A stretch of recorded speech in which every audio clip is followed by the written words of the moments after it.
pagi, kembali lagi di Renungan Habatus. Habatus, hidupku bagi Kristus. Pada pagi hari ini kita akan belajar firman Tuhan. Namun sebelum itu, mari kita bersatu hati di dalam doa. Bapa kami yang baik, kami mengucap syukur buat pagi hari ini, di mana saat ini kami akan mendengarkan firman-Mu. Biarlah setiap firman Tuhan yang boleh kami dengarkan, boleh menjadi kekuatan di dalam setiap kehidupan kami. Kami menyerahkan semuanya ke dalam tangan pengasihan-Mu Tuhan. Hanya ini doa kami di dalam nama Yesus. Haleluya. Amin.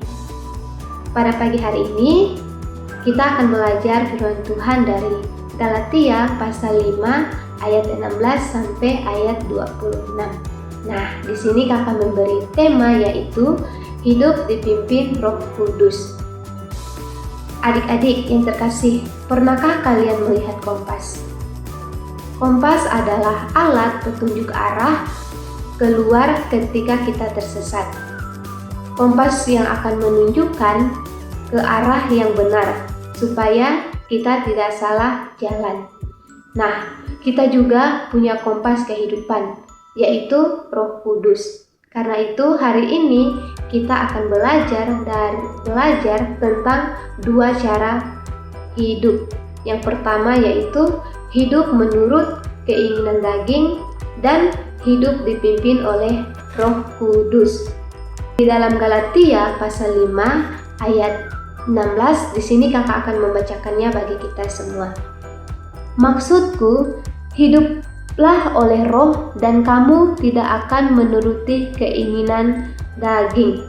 Nah, di mana di sini Rasul Paulus mengajarkan bahwa ada dua kekuatan yang bertarung di dalam diri kita.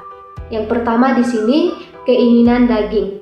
Keinginan daging adalah sifat manusia yang mau menang sendiri.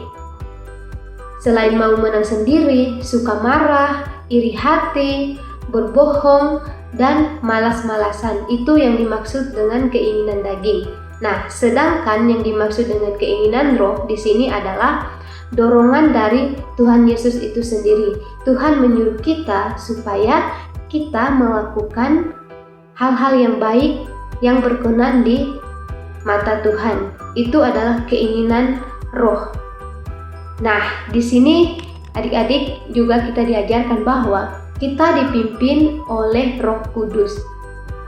Maka hidup kita akan mengeluarkan buah roh. Apa sih buah-buah roh?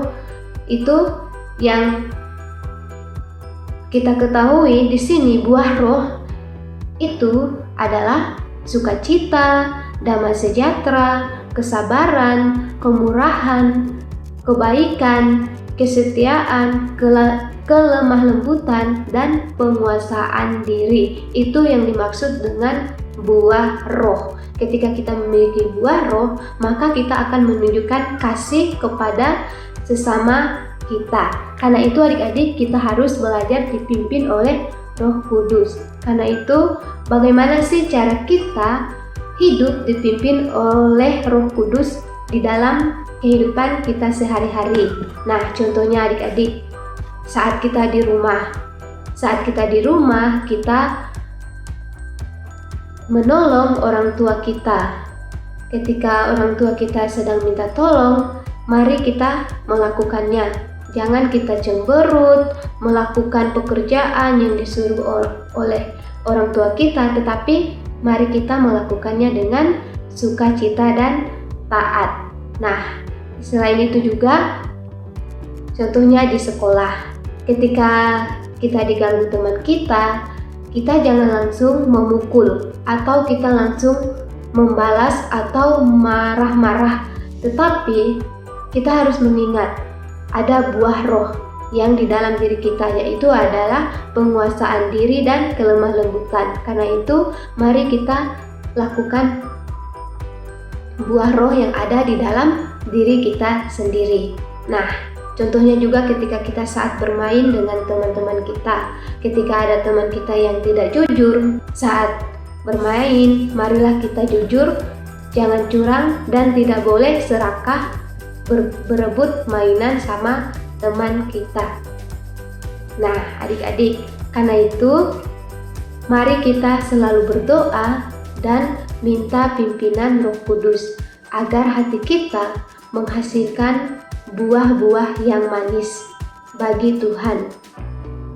Mulailah hari ini, mari kita matikan keinginan daging kita yang tidak berkenan di hadapan Tuhan, tetapi biarkan Roh Kudus menjadi kompas yang selalu memimpin setiap langkah kita, yang selalu mengarahkan kita ketika kita berbuat salah. Roh Kudus yang akan selalu menegur kita. Sekian renungan pada pagi hari ini. Mari kita bersatu hati di dalam doa. Bapa kami yang baik, kami bersyukur buat hari ini kami sudah mendengarkan firman-Mu. Biarlah setiap firman Tuhan yang boleh mengajarkan kami, supaya kami Tuhan boleh dipimpin oleh Roh-Mu, supaya kami dapat melakukan hal-hal yang baik yang berkenan di hadapan-Mu Bapa. Mampukan kami Tuhan untuk melakukan segala sesuatunya. Hanya ini doa kami Tuhan, kami menyerahkan seluruhnya ke dalam tangan-Mu. Haleluya. Amin. Salam. Kembali lagi di renungan Habatus selanjutnya. Dadah. Habatus Renungan Harian Anak.